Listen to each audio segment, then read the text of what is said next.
제가 꽤 오래전에 본 영화 중에 슬라이딩 도어즈라는 그 영화가 있었습니다. 여러분 나중에 한번 기회가 있으시면 오래된 영화입니다. 한번 보실 수 있었으면 좋겠습니다. 슬라이딩 도어즈. 좀 특이한 스토리 구성을 가지고 있는데요. 말씀드리고 싶은 부분은 그 영화의 도입 부분입니다. 이제 여자 주인공이 어느 날 갑자기 직장에서 해고 통보를 받습니다. 출근했는데 바로 해고 통보를 받아서 이제 지친 몸을 이끌고 집으로 이제 가려고 지하철역을 가게 됩니다. 근데 거의 지하철 문이 닫힐 때쯤 이 여자 주인공이 타게 됩니다. 그리고 좀 재미있는 설정이 두 가지 설정을 감독이 이제 갖고 스토리를 전개하는데, 하나는 그 지하철 문이 닫히기 전 바로 직전에 타가지고 그 지하철을 타고 가게 되는 경우와, 그리고 그 지하철을 간만의 차이로 놓쳐서 못 타고 가게 되는 그런 이제 조건에서 펼쳐지는 사건의 전개를 다루고 있습니다. 굉장히 특이하죠. 겨우 다칠 때쯤 타게 되었을 때 집에 갔는데 남자친구가 이제 다른 여자친구를 데리고 있는 그런 모습이 전개되고, 그러면서 이제 스토리가 전개되고, 또 하나는 그 지하철을 타지 못해서 벌어지는 그런 삶의 이제 스토리들을 담아내는데, 굉장히 그 간만의 차이로 타고 못 타고 작은 일이었지만 그 뒤에 펼쳐지는 그 여자 주인공의 삶은 굉장히 다른 모습으로 펼쳐진다는 그런 스토리였습니다. 우리 인생에도 그런 순간들이 여러분 있지 않습니까? 여러분은 어떻게 지금의 배우자를 만났습니까? 그리고 어떻게 여러분 지금의 직장에서 일하게 되었습니까? 저는 이 설교 준비하면서 우리 노장로님 생각이 났는데, 노장로님 나중에 한번 개인적으로 한번 어떻게 예전에 그 스튜디오스로 일하게 되셨는지 스토리를 한번 들어보시기 바랍니다. 참 어떻게 보면 가벼운 일이었지만 그 하나의 어떤 사건이 장로님의 삶에 있어서 제가 볼 때는 굉장히 큰 영향을 미친 것 같습니다. 여러분, 이처럼 우리의 삶에서 일어나는 작은 일들이 우리도 알지 못하는 사이에 사실은 10년, 20년 지난 후에 굉장히 큰 변화를 가지고 오는 그런 삶의 여정들이 있다는 것을 보게 됩니다. 우리는 이제 그 모든 일들 가운데 하나님의 뜻이 있고 하나님의 부르심이 있다라고 그렇게 고백하죠. 이런 고백이 없다면 우리는 늘 지나온 과거를 돌아보면서 그때 이랬으면 어땠을까? 그때 이 선택을 했으면 어땠을까? 이렇게 생각하면서 후회할 때가 참 많이 있을 것 같습니다. 지난주 아주 가까운 동기 목사님 한 분을 만나서 같이 식사하면서 교제할 그런 시간이 있었습니다. 얼마 전에 이제 담임 목회자로 부름을 받고 교회 청빙을 받아갔는데요. 가보니까 굉장히 힘든 교회라는 것을 알게 되었습니다. 정말 제가 상상했던 것 이상으로 힘든 목회 환경이더라고요. 참 가까운 친구이기 때문에 굉장히 마음이 아팠습니다. 근데 그 교회 청빙 받아서 갈 즈음에 또 다른 교회에서 청빙 제안이 있었다고 그러더라고요. 근데 지금 있는 교회에서 먼저 이제 청빙한다라고 소식을 전해왔기 때문에 그 교회는 깨끗하게 마음을 접고 이제 이 교회에 왔는데, 와서 사회를 하다 보니까 이렇게 힘든 거예요. 아마 생각하면 교회에서 어떻게 저런 일이 일어날까?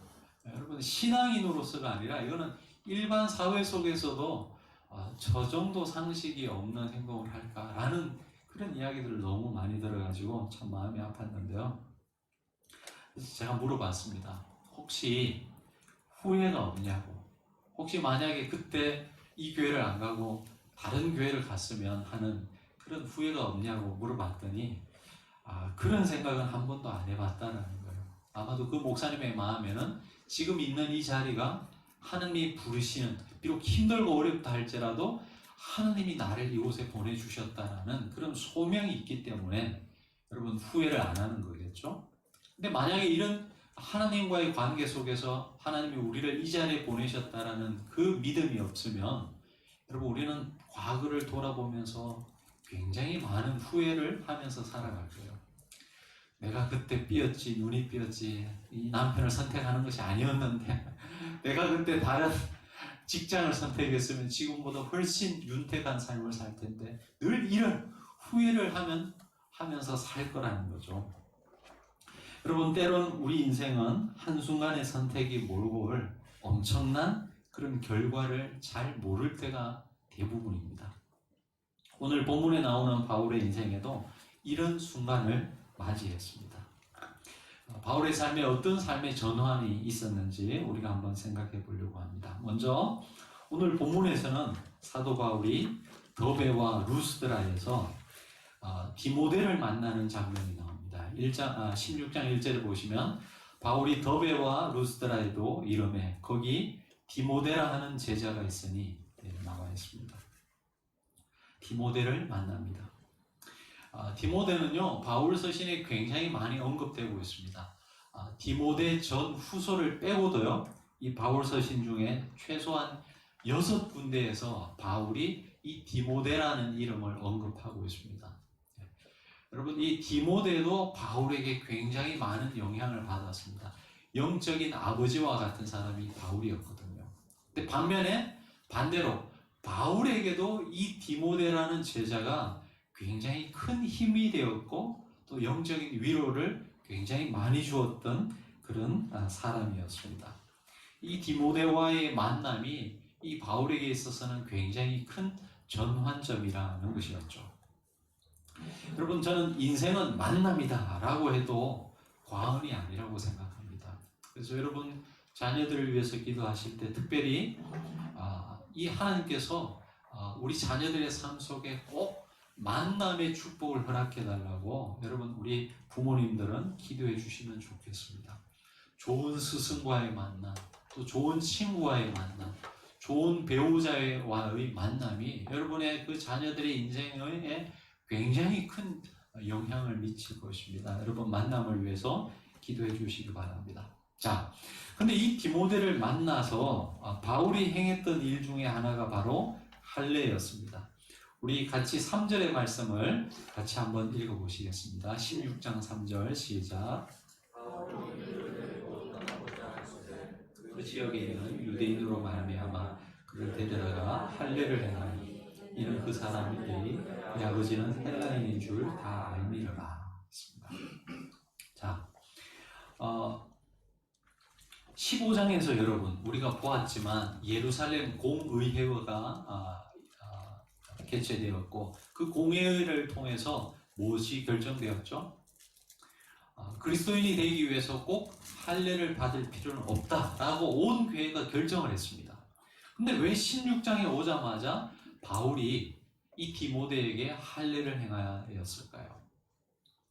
갈라디아서 2장에 보면요 바울은 이방인 디도에게도 억지로 할례를 행하지 않았다라고 나와 있습니다. 그랬던 바울이 왜 이 디모데에게는 할례를 행하게 했을까요? 여러분 디모데는 유대인입니다. 아버지는 헬라인이지만 어머니가 유대인이었어요. 그래서 유대인의 전통에 따라서 어머니가 유대인이면 그 자녀도 유대인으로 인정해 줬습니다. 그래서 디모데는 유대인이었습니다. 자, 그리고 바울이 생각할 때 앞으로 이 디모데가 가는 곳곳마다 회당에서 복음을 전해야 되고 그러면 유대인을 만나야 될 텐데 여러분 할례를 행하지 않았다면 아예 유대인들이 만나주지도 않는 그런 상황에 맞닥뜨리게 될 거라는 것을 바울은 짐작했던 것 같습니다. 그래서 할례를 행하게 했던 것이죠. 여기에서도 보면 바울은 이 할례 문제를 문자적으로 접근하지 않고 어떻게 하면 복음이 전해지는 과정 속에 걸림돌이 되지 않느냐라는 것을 생각하면서 이 복음의 효율적 증거를 위해서 할례를 행하고 있는 것을 보게 됩니다. 여러분 할 수 있는 자유도 있고 안 할 수 있는 자유도 있어요. 그러나 그것을 너무나 유연하게 때에 적절하게 바울은 사용하고 있습니다. 이것이 그리스도인의 자유입니다. 여러분 어떻게 보면 원칙이 없다라고 생각할지 모르겠지만 그렇지 않습니다. 여러분 바울에게는 철저한 원칙이 있었어요. 어떻게 하면 복음의 방해가 되지 않으면서 이 복음을 전할 수 있을까라는 것이 원칙이었습니다. 진리에 관한 것이 아니고 문화의 문제라면 무엇이든지 여러분 상대방의 입장에서 우리가 생각해 주었으면 좋겠습니다. 가끔 장례식에 가면요 그런 말씀하시는 분들이 있어요. 상주들이 우리 교회에서 가는데 그 집안은 믿지 않는 집안이라 예배를 드리지 못해서 굉장히 미안해 하시는 분들이 있습니다. 그러면 꼭 말씀드립니다. 여러분 우리 교회를 위해서 장례식 하는 거 아니잖아요. 그 장례식은 철저히 유가족들을 위해서 장례식 하는 거거든요. 근데 괜히 교회 때문에 가족이 분열되면 안 되지 않겠습니까? 오히려 교회 때문에 그 가정이 화목하고 그 가정이 하나 되는데 교회가 도움을 줘야지, 오히려 교회 때문에 여러분 그 가족이 분열되게 만든다면 그것은 교회가 교회로서 역할을 못하는 것이겠죠. 그래서 괜찮다고, 여러분 첫 번째는 장례식을 치르는 그 유가족들이 중요하다는 거죠. 그래서 그 유가족들이 결정하는 것을 우리 교회도 존중해 줘야 됩니다. 우리가 간다고 꼭 교회 예배 드려야 되나요? 거기는 교회 나오지 않는 사람들도 많이 있을 거 아닙니까? 그러면 최대한 그것을 우리가 인정해 주고 교회가 거기에 맞춰가는 것이 저는 바른 교회의 모습이라고 생각합니다. 여러분이 이제 이렇게 생활하시다가 혹시 여러분 중에 모슬렘, 이슬람을 믿는 그런 친구들을 사귀어서 여러분의 집에 혹시 초대하는 그런 경우가 있다고 생각한다면 여러분 돼지고기는 절대로 준비하면 안 되잖아요. 그렇죠? 그분들은 돼지고기를 먹지 않거든요. 우리에게는 아무것도 아니지만 상대방이 가지고 있는 종교와 그리고 문화를 적어도 우리는 존중해 줘야지 그분들도 우리의 문화와 종교를 존중해 주지 않겠습니까? 저는 그렇게 생각합니다. 우리 집에 왔으니 무조건 우리를 따르라. 그러면 초대 안 하는 게 낫겠죠. 그렇지만 만약에 우리가 정중하게 초대했다면 그분들의 문화와 어떤 식습관, 종교 이런 것들을 최대한 우리가 존중해 줄 때, 여러분 우리가 그분들에게 갔을 때도 존중을 받을 수 있는 것이지 않겠습니까? 여러분 우리가 진리의 문제가 아니라면 만약에 모슬렘 성전에 갔는데 뭐 무릎을 꿇고 절하라든지 이런 진리의 문제가 아니라면 우리는 얼마든지 수용할 수 있는 그런 유연한 자유가 우리에게 있었으면 좋겠습니다. 이런 디모데와의 만남이 바울에게 큰 전환점이었던 것 같습니다. 자, 두 번째, 오늘 이 16장을 들어가면서 아주 바뀌는 변화가 있는데요. 우리 10절을 한번 보시겠습니다. 10절의 말씀을 우리 같이 한번 읽어보시겠습니다. 시작. 바울이 그 환상을 보았을 때 우리가 곧 마게도냐로 떠나기를 힘쓰니 이는 하나님이 저 사람들에게 복음을 전하라고 우리를 부르신 줄로 인정합니다. 여러분 15장까지 하고 이 16장 우리가 읽은 이 10절 말씀하고 확연히 다른 뭔가가 느껴집니까? 뭐가 다른 것 같습니까? 여러분 15장까지는 주어가 복수가 아니었어요. 바울이라든지 구체적인 설명 이름이 나오는데 여기 여러분 16장 10절부터 바뀌는 게 주어가 1인칭 복수가 나옵니다. 우리라는 단어가 나옵니다. 우리. 무슨 말이겠습니까? 바울이 혼자 전도한 것이 아니고 그 바울을 따랐던 많은 전도단들이 있었다라는 것을 우리가 유추해 볼 수 있습니다. 그래서 복음이라고 하는 것은 한 사람의 탁월한 전도자에 의해서가 아니라 함께하는 다수를 통해서 진행된다는 것입니다. 바울이 복음을 전했지만 바울 한 사람이 아니라 그 주위에 있었던 많은 동력자들이 있었다는 것을 우리는 유추해 볼 수 있습니다. 최소한 바울과 바나바, 바울과 실라, 그리고 이 사도행전을 썼던 누가, 뭐 이런 사람들이 바울의 이 전도 여행에 함께 했던 것이죠. 여러분, 영화 한 편을 만들 때도 배우라든지 아니면 감독 한 사람만 있는 것이 아니죠. 오히려 배우는 몇 명 안 되지만 그 사람들을 도와서 영화를 만드는 많은 스태프들이 있습니다. 그런 스태프들의 헌신으로 영화 한 편이 만들어지는 것이죠. 어떤 사람들이 있습니까? 여러분, 그 영화를 촬영하기 전에 먼저 시나리오가 있어야 되잖아요. 시나리오 작가가 있어야 됩니다. 대사 하나하나 속에요, 그 인물의 성격을 담아내야 되고 스토리를 전개해야 되고, 시나리오 작가들 보면 정말 천재 같다라는 생각을 하게 되거든요. 어떻게 그 이야기를 그렇게 구성하면서 펼쳐나갈까? 굉장히 여러분 힘든 작업이잖아요. 조명을 담당하는 스태프들이 있습니다. 조명 감독을 조명 감독뿐만 아니라 그 밑에서 허드렛 일을 하는 조명 쪽에 많은 사람들이 있습니다. 음향 감독이 있죠. 음향 감독뿐만 아니라 그 음향 감독을 도와서 또 음향을 담당하는 많은 스태프들이 있습니다.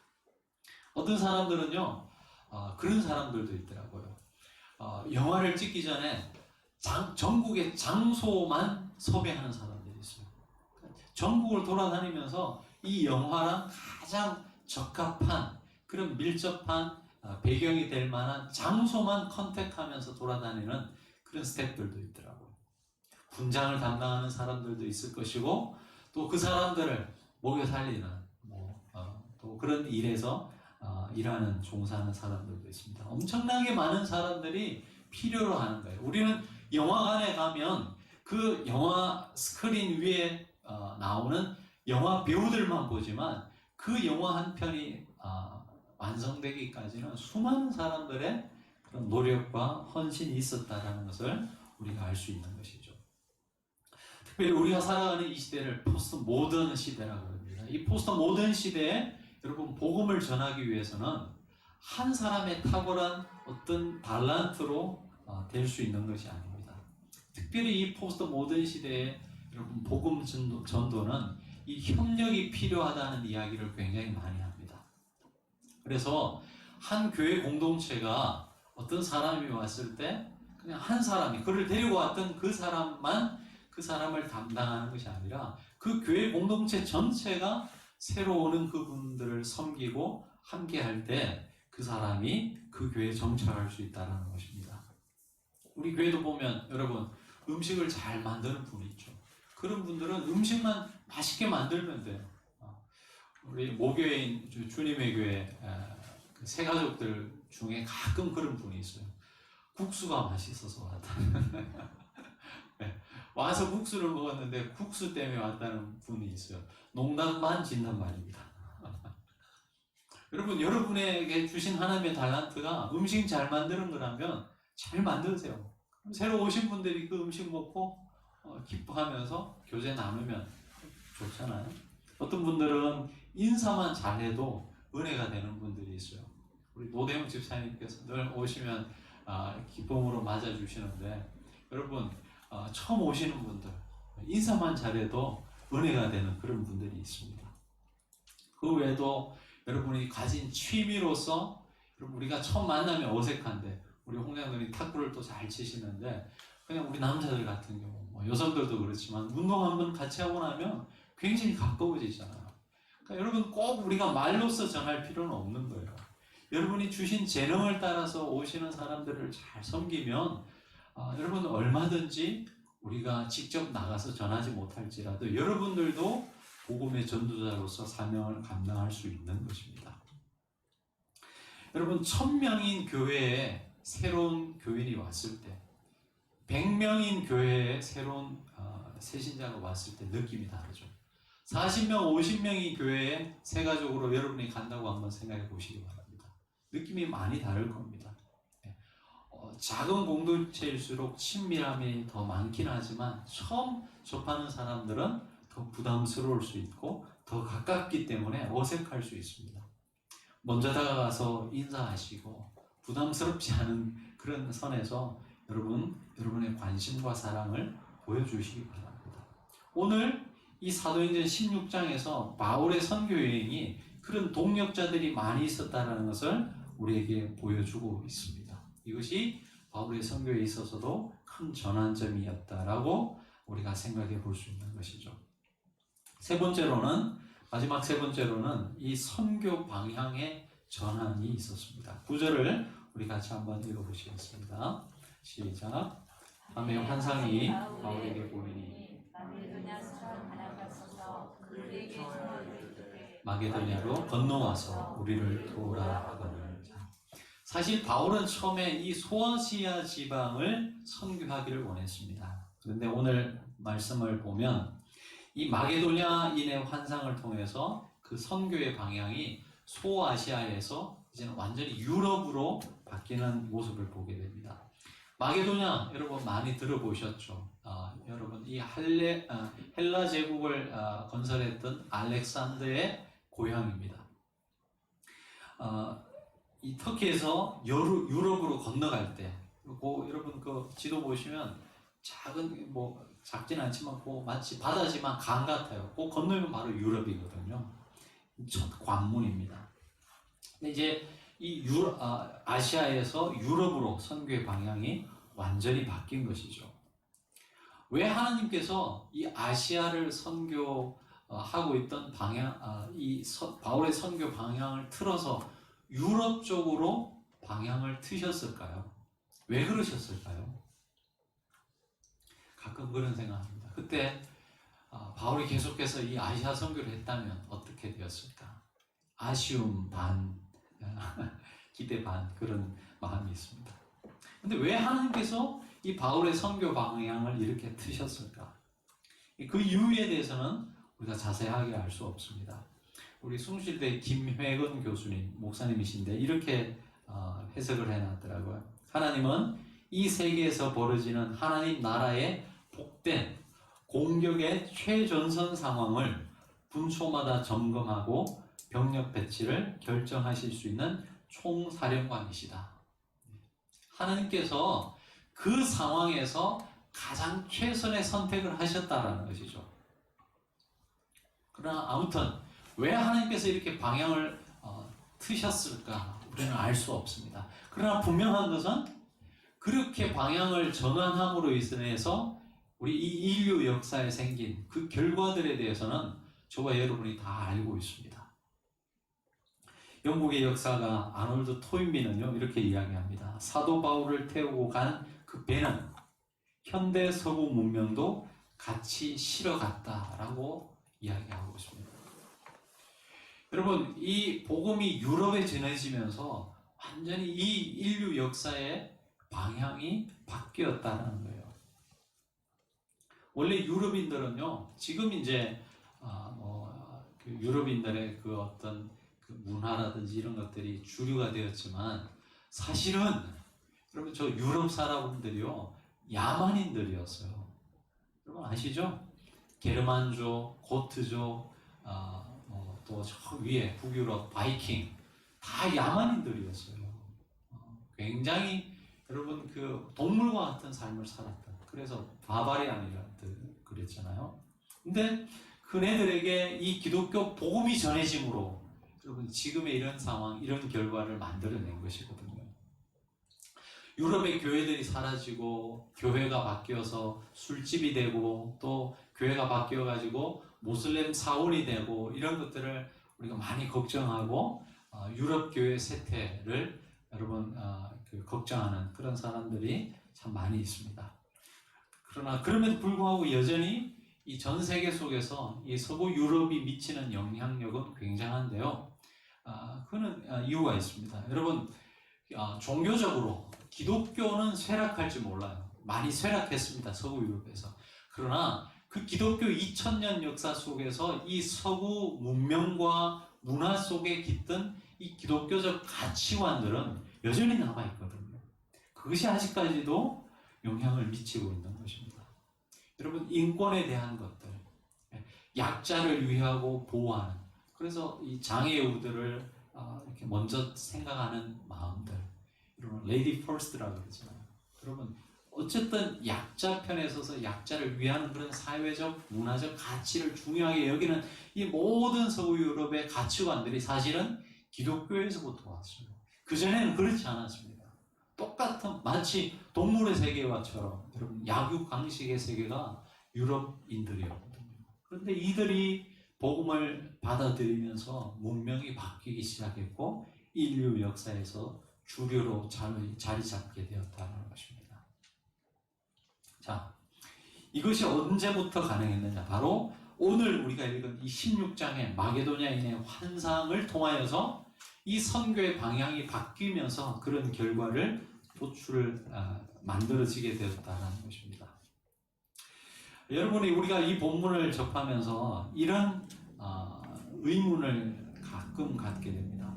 만약에 하나님께서 우리 인생에도 이런 환상을 보여주신다면, 어떤 선택의 순간에 이런 환상을 보여주신다면 우리도 쉽게 순종하며 나갈 텐데 왜 우리에게는 그런 환상을 보여주시지 않을까? 이런 질문을 하게 됩니다. 근데 우리가 알아야 되는 것은요, 바울은 평상시 그의 삶에 있어서 늘 주님과 함께하는 삶을 살았습니다. 평상시에 주님과의 그런 깊은 교제가 있었기 때문에 매 순간순간마다 성령의 인도함을 받을 수 있었습니다. 오늘 우리가 읽은 이 마게도냐인의 환상 이전에요, 벌써 2번이나 성령께서 그들의 삶을 인도하셨습니다. 그것이 6절과 7절에 나오고 있습니다. 그리고 나서 마게도냐인의 환상을 허락하신 것이죠. 하나님과 아무런 상관없는 삶을 사는 사람들에게 그냥 하루아침에 하나님께서 꿈을 보여주셔가지고 그렇게 인도하신 것이 아니라는 거예요. 여러분, 베드로를 보시기 바랍니다. 베드로가 언제 여러분 환상을 보죠? 그래서 고넬료에게 복음을 전하게 되죠. 제9시 기도 시간이에요. 여러분, 베드로도 기도하는 가운데 하나님 주시는 환상을 볼 수 있었습니다. 16장 우리가 다음 주에 보게 될 텐데요, 바울도 이후에 보면 빌립보에 가서 가장 먼저 하는 일이 기도처를 찾는 것이었습니다. 무엇을 의미합니까? 바울의 삶에 있어서 기도의 삶을 통해서, 그리고 다른 여러 가지 루트들을 통해서 하나님과의 그런 교제의 삶을 끊임없이 살아갔는데 그 결과로서 이런 환상을 주셨다는 거예요.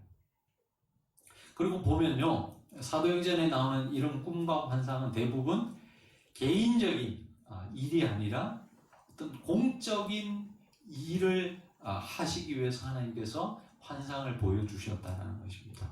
오늘도 보면 바울 개인의 일로서 이런 환상을 보여주신 것이 아니고 이 전체 인류 역사에 큰 영향을 미치는 이 복음의 방향을 트는 일에 환상을 보여주셨습니다.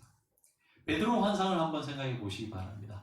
베드로 개인의 일로서 그런 환상을 주신 것이 아니고 복음이 이제 유대인의 경계를 넘어서 이방인에게 전해지는 그 시점에 있어서 이 환상을 주셨습니다.